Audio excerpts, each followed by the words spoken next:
Yeah, I think a little bit of fatigue, but more excitement within the boys as a unit. Yeah, obviously a good game of cricket last night, but we know what's at stake for the finals, so the energies will be big and high for tomorrow. Yeah, I think at the start, in the initial phases, it was a little bit difficult to manage that, just trying to find the right combinations at right times. But I think it's settled a little bit more consistently right now. So yeah, in the back end, it hasn't been that difficult, as the players that we got in for the replacements have been just a direct slot in. I can't say that happened, but yeah, I think it was a very sort of intense game of cricket, and I thought it brought out the best in us out there, and it was really good. I think they still share the camaraderie of the field. I think when you step over the rope, friendships are lost, but when you come back over, then it comes back to life as such. But yeah, I think those guys were back, gone onto the bus very quickly, and we stayed around and enjoyed the celebrations afterwards. I think the advantages from both sides is that we know each other pretty well, having played quite a bit against each other this season. And yeah, I think it's just about making sure who executes best on the day and is quite clear with their plans. And the intensity at which Sunrisers operate at is quite remarkable to sort of watch. So hopefully we can be on the higher spectrum of that intensity, and we can raise our standards to their level, if not higher. Yeah, it's been very nice for me. A lot of motivation prior to this coming into the SA20. I've obviously got a really good group of senior players around me, which help me on the field. My philosophy, I'm very much a field captain on the field. I do a lot of homework, but I believe that it's about what happens on the field, not necessarily the preconceived plans that you come up with. And yeah, that's basically my style. I want characters in my team, especially for the important stages of the SA20, and I think you saw some of the characters step up last night, and hopefully they can continue tomorrow.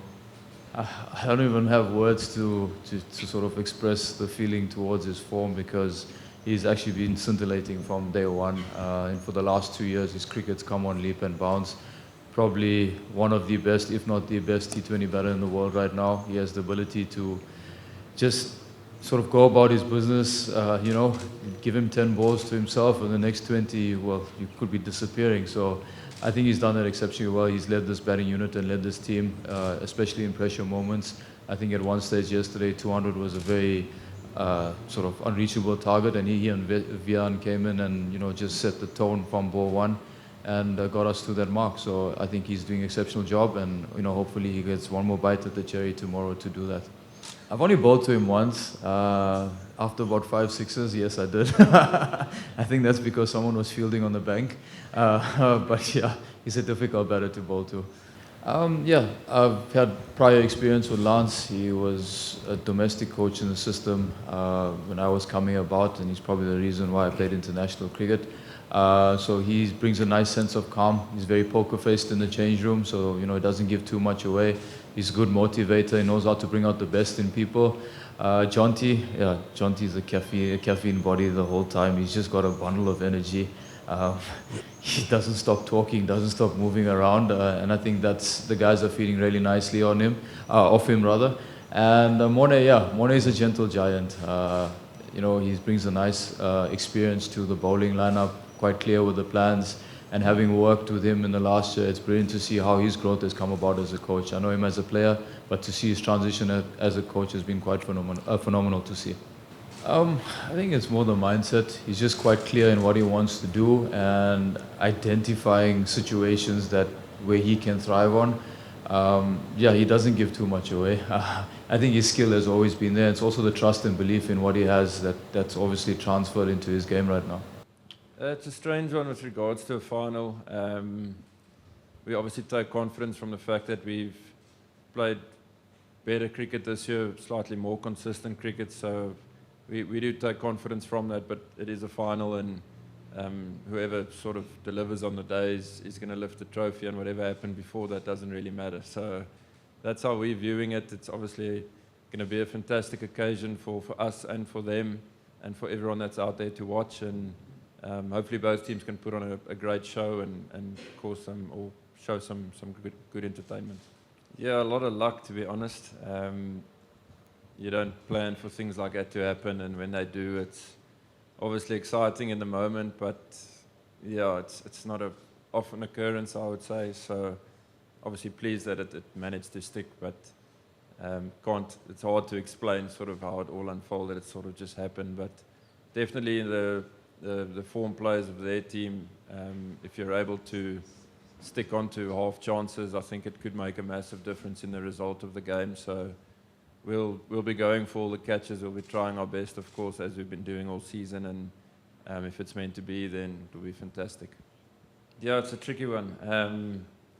Obviously, I've always loved Test cricket. It was my first love, of course, and wearing a Test cap is, I don't think there's a better feeling as a player. So obviously disappointed not to be able to be there and take that series on. The cards were dealt, like I've said before, and we are in SA20, which, don't get me wrong, is still an awesome competition to be a part of, and we're absolutely loving it. So it's a difficult one for us as players, but ultimately we are here now, and that's where all the focus has been this last month. And the guys in New Zealand, obviously slightly inexperienced, but no doubt that they've got character and cricket skills to compete in the next Test match and hopefully come back with some points for South Africa.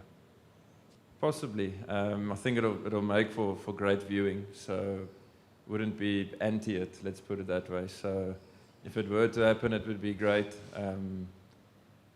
There's obviously extra pressure in the fact that it's a final, and emotions are normally slightly higher. So if something happens on the field, it's, I think, completely understandable. Guys are out there, they're trying to win the game and trying to get sort of any advantage that they can. But whether it happens or not, we're probably not really a team that goes and looks for it. But if it ends up happening, then we're certainly not going to take a backward step. So either way, I think the intensity is going to be massive. The energy out there on the field is going to be big, and we'll see what comes with that.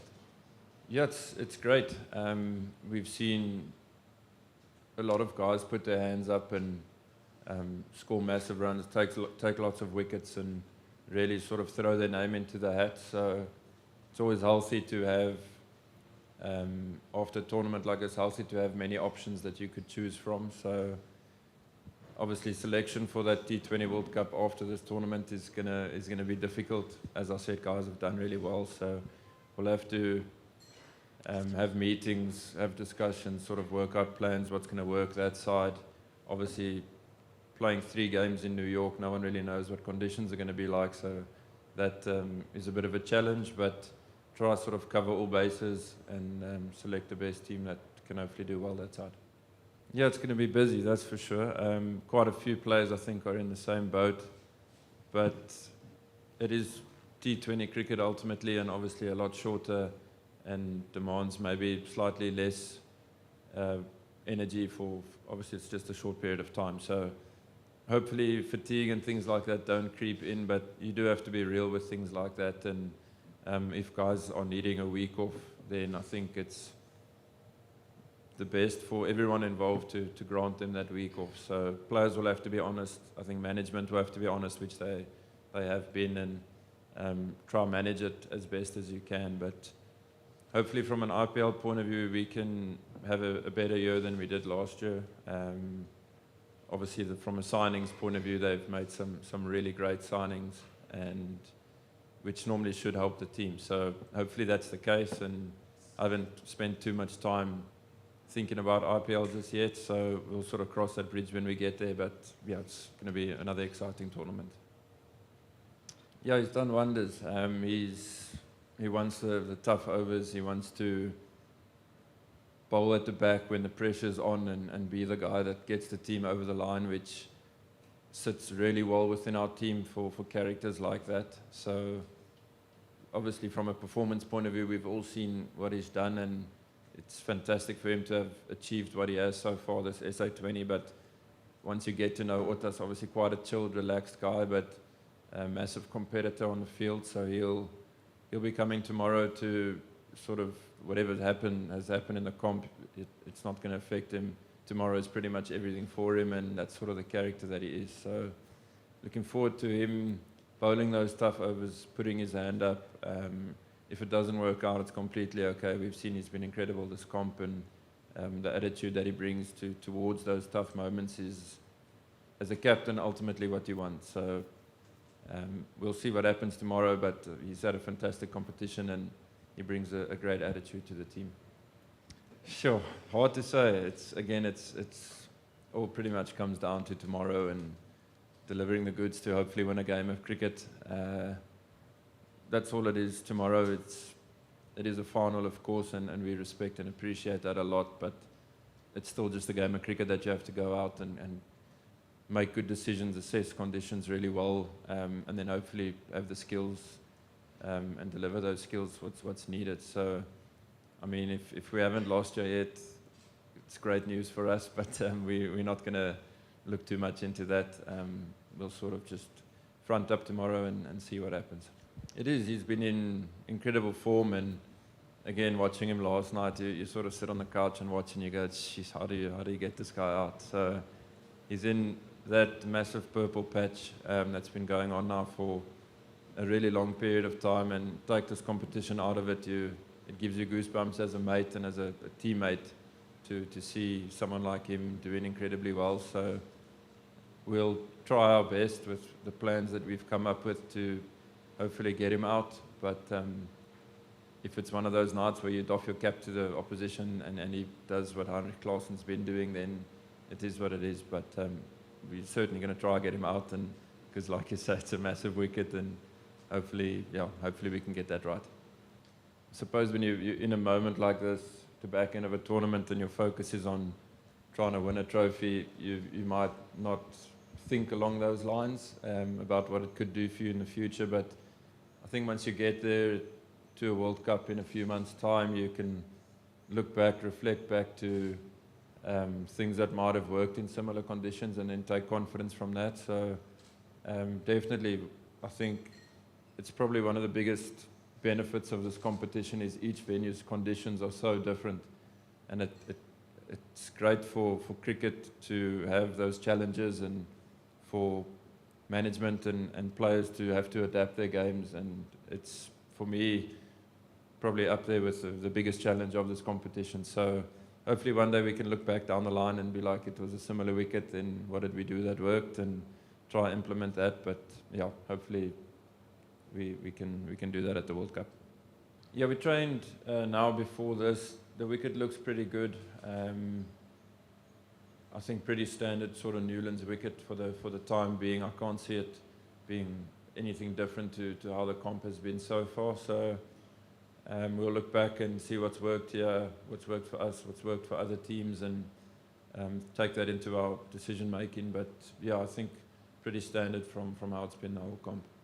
Yeah, it's exciting for guys like that to be exposed to a competition like this, and to showcase their skills. Both those names you mentioned now have played knocks last year and this year, and sort of got the South African cricket fan going, cheapers, how good's this guy? So that's great for cricket in South Africa. It's great for the development of a younger player to be exposed to this. It's the standard of cricket in this league is up there with, I would guess, the best in the world. That's certainly what it feels like to me, and for those guys to be exposed to that can only help their game grow, but probably grow at a much quicker rate than if they weren't involved in this league. So massive benefits, whether they're doing well or not in a league like this, just to be exposed to it, I think is going to benefit them a lot.